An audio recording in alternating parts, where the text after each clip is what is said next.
नमस्कार। स्वागत है आपका द न्यूज लॉन्चर पर। मैं हूं अशोक वानखेड़े, लेकर आया हूं आपका अपना कार्यक्रम डायरेक्ट हिट। दिन भर हम युद्ध की बातें करते रहते हैं। कुछ कुछ डेवलपमेंट भारत में भी हो रहे हैं और हमारे यहाँ भी 5 राज्यों में युद्ध ही है, क्योंकि आजकल चुनाव युद्ध जैसे लड़े जाते हैं।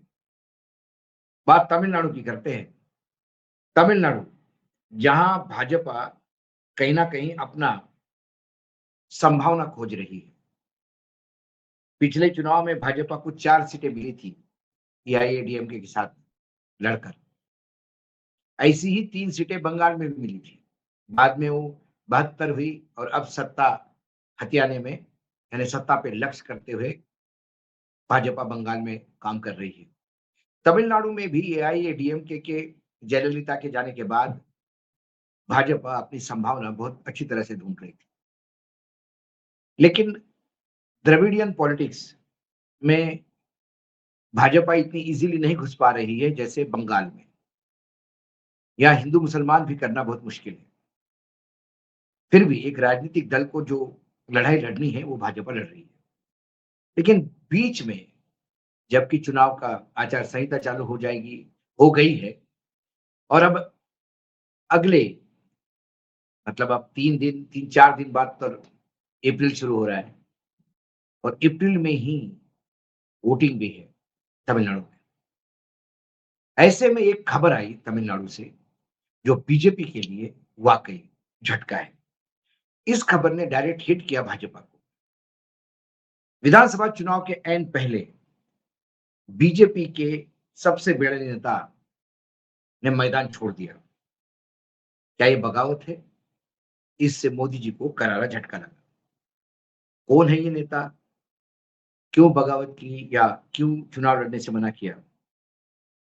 ये सारी बातें सिलसिलेवार आप सुनेंगे। तमिलनाडु चुनाव भाजपा को बड़ा झटका लगा कि अन्नामलाई नहीं लड़ेंगी चुनाव। सामने आई हैरत करने वाली वजह। क्या वजह? तमिलनाडु में भाजपा का एक बड़ा राजनीतिक झटका लगा है। राज्य इकाई के प्रमुख चेहरों में से एक पूर्व प्रदेशाध्यक्ष के अन्नामलाई ने आगामी विधानसभा चुनाव को लेकर बड़ा फैसला किया।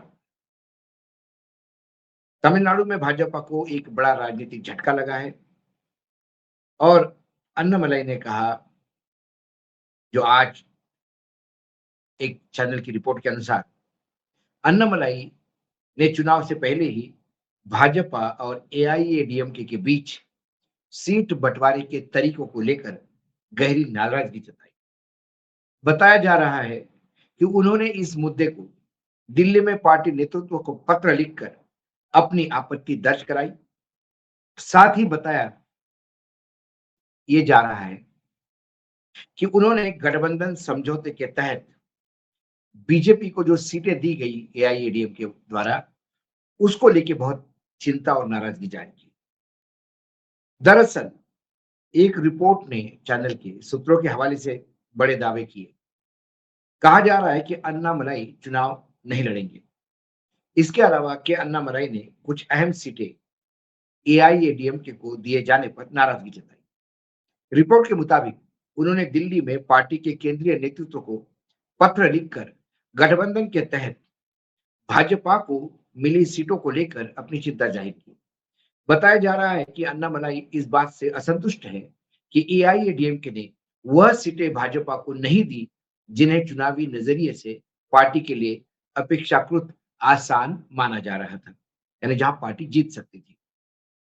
खासकर इसमें किनाथू कड़ाऊ सीट भी शामिल है। रिपोर्ट के अनुसार उन्होंने पार्टी नेतृत्व को यह भी स्पष्ट कर दिया कि वह तमिलनाडु विधानसभा के चुनाव इस बार नहीं लड़ेंगे। तमिलनाडु विधानसभा चुनाव के लिए एनडीए ने सीट बंटवारे का फॉर्मूला तय किया है। कुछ 200 जो कुल सीटें हैं 234 विधानसभा में, इसमें से एआईएडीएम के जो बड़ा भाई है 169 सीटों पर चुनाव लड़ेगी, जबकि भारतीय जनता पार्टी को 27 सीटें दी गई है। इसके अलावा गठबंधन के अन्य दलों को भी हिस्सेदारी मिली है, जिसमें पीएमके को 18 और एमएमके को 11 सीटें आवंटित की गई है। एआईएडीएमके के नेता पलानीस्वामी ने बताया कि गठबंधन के अंदर सीटों को लेकर बातचीत सुचारू रूप से पूरी हुई है और सीटों की संख्या को आधिकारिक रूप से अंतिम रूप दिया गया है। उन्होंने ये भी कहा कि अन्य सहयोगी दलों के साथ बातचीत अभी जारी है और उन्हें मिलने वाली सीटों की घोषणा जल्दी की जाएगी। ये के अन्नामलाई क्यों भाजपा के लिए बहुत महत्वपूर्ण माने जाते हैं? ये भाजपा के प्रदेशाध्यक्ष थे। यही 11 अप्रैल 2025 को उनके जगह पे नयनार नागेंद्रन को अध्यक्ष बनाया गया। के अन्नामलाई एक बहुत लिखे पढ़े इंसान है। ये कोयंबटूर में जब मैं इनका बायोडाटा आपको दिखाऊंगा तो आपको पता पड़ेगा कि ये आदमी क्यों इंपॉर्टेंट है भाजपा के लिए। के अन्नामलाई मैकेनिकल इंजीनियर बने कोयंबटूर से। उसके बाद उन्होंने एग्जाम दी और आईआईएम लखनऊ के लिए एमबीए के लिए चुने गए। जब आईआईएम लखनऊ से उन्होंने एमबीए किया तो 2011 में उन्होंने सिविल सर्विस एग्जाम क्रैक की, आईपीएस बने और उन्हें कर्नाटक कैडर मिला। कर्नाटक में उन्होंने काफी अच्छा काम किया और उस अपने डिसिप्लिन के लिए जाने जाते थे।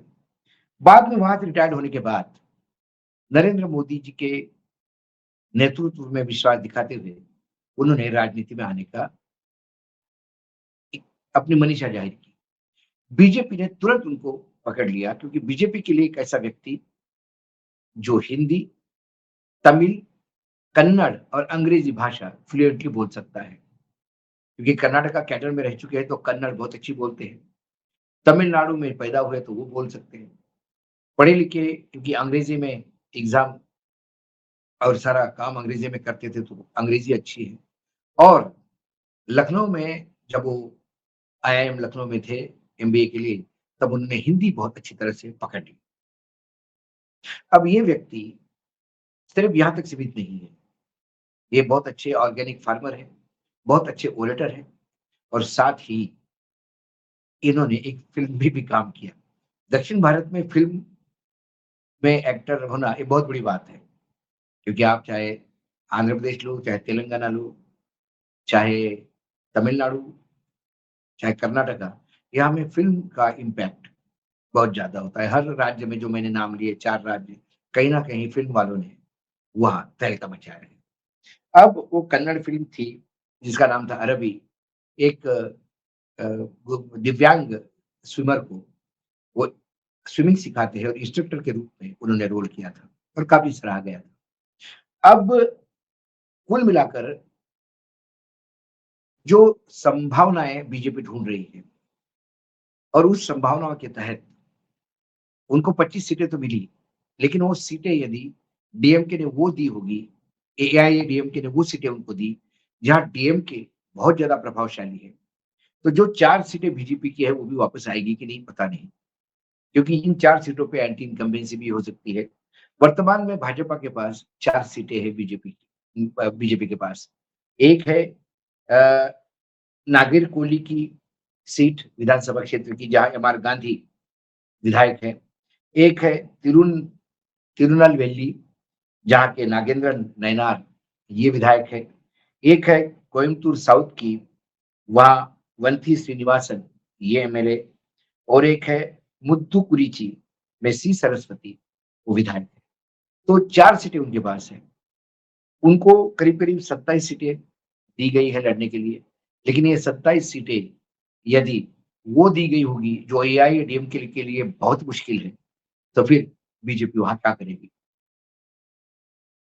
के अन्नामलाई ने 2 बार चुनाव लड़ा। एक बार विधानसभा का वो हार गए और एक बार लोकसभा का वो भी हार गए, क्योंकि वो एक प्रयास था। लेकिन के अन्नामलाई जैसे नेता यदि नाराज़ होते हैं और चुनाव से दूर रहते हैं, तो बीजेपी के लिए जो एक बड़ा ओपनिंग ढूँढ रहे थे, वो सोच रहे थे कि इस बार 4 है तो कम से कम 27 में से 10 सीटें डबल फिगर भी पहुँच गए, तो एक बराबरी कर सकते हैं, क्योंकि वर्तमान में यदि हम पिछले चुनाव के यदि नतीजे मैं बता दूँ, तो 234 सीटें हैं, उसमें से 118 सीटों पे सरकार बनती है। डीएमके ने पिछली बार अपने बलबूते पे 133 सीटें लाई थी सरकार बनाने के लिए पर्याप्त। उसके बाद कांग्रेस उनके साथ वो 17 सीटों पे है, वीसी के 4, सीपीआईएम की 2, सीपीआई की 2, ऐसी कुल 158 सीटों के साथ डीएमके के स्टालिन मुख्यमंत्री हैं। विपक्ष में एआईएडीएमके के पास 60 है, बीजेपी के पास 4 और पीएमके के पास 3 सीट है। पीएमके आर एक पार्टी है, क्योंकि तमिलनाडु में बहुत छोटी-छोटी पार्टियाँ हैं। उनके 2 है और 7 वैकेंट है। तो क्या एआईएडीएमके 60 से 118 पार कर पाएगी? बीजेपी क्या 4 से 14 तक पहुँच पाएगी? बीजेपी का सपना तो यही है। लगातार वहाँ पे एन रवि गवर्नर थे, उन्होंने तमिलनाडु में बहुत स्टालिन सरकार को जो उनके बीच में विवाद चला वो सुप्रीम कोर्ट तक आया और उसके बाद राष्ट्रपति भवन तक गया। जो राष्ट्रपति भवन ने रेफरल माँगा था कि क्या सुप्रीम कोर्ट राष्ट्रपति या गवर्नर को कोई टाइम बाउंड दिया जा सकता है क्या? क्योंकि एन रवि जो अभी बंगाल के गवर्नर हैं, ये जब तमिलनाडु में थे तो 3-3 साल तक बिलों पे बैठे रहे। ना बिल रिजेक्ट किया, ना बिल पास किया। ये असंवैधानिक तो लगता ही है। लेकिन सुप्रीम कोर्ट ने फिर जो रेफरल में बोला कि नहीं टाइम तो नहीं दे सकते, लेकिन इतना लंबा भी नहीं खींच सकते। बड़ा ग्रे एरिया छोड़ा सुप्रीम कोर्ट के इस निर्णय ने। कुल मिलाकर जो तमिलनाडु में एक ज़मीन देखने की बात कर रही है, डीएमके एआईएडीएमके को भी बूस्टर डोज़ दे रहे हैं। हालाँकि एआईएडीएमके के एक बहुत बड़े नेता डीएमके में शामिल होके वैसा भी उनको एक जोल्ट लगा। वहाँ शशिकला वो भी एक अलग राजनीतिक दल खड़ी करने की बात करती है। क्योंकि जयललिता के मरने के बाद शशिकला ने कुछ समय बागडोर सँभालने की बात की, लेकिन फिर पार्टी में इतने अंदरूनी झगड़े हो गए, पार्टी कई गुटों में बँट गई। तो क्या एआईएडीएमके की जगह बीजेपी लेगी आने वाले समय में? क्योंकि बीजेपी जिस भी राज्य में जाती है, प्रयास करती है कि दो-धुरा राजनीति हो और ऐसे में डीएमके वर्सेस बीजेपी ये हो सकता है क्या? लेकिन फिर द्रविडियन में नेपाल का द्रविडियन राज्य है, इस राज्य में नॉर्थ की पार्टी खासकर हिंदी बेल्ट वाली पार्टी, जिसको हम काऊ बेल्ट कहते हैं, उनके लिए दक्षिण की राजनीति बहुत मुश्किल है, खासकर तमिलनाडु की। कर्नाटक ठीक है, आंध्र ठीक है, केरल में भी बहुत डिफिकल्ट हो जाता है, केरल और तमिलनाडु में। लेकिन टीएमके में जो भी आशा थी बीजेपी को, उसको ग्रहण लगा ऐसा मुझे लगता है। डायरेक्ट हिट होती है पार्टी, यदि के अन्नामलाई चुनाव नहीं लड़ते। आज डायरेक्ट हिट में इतना ही।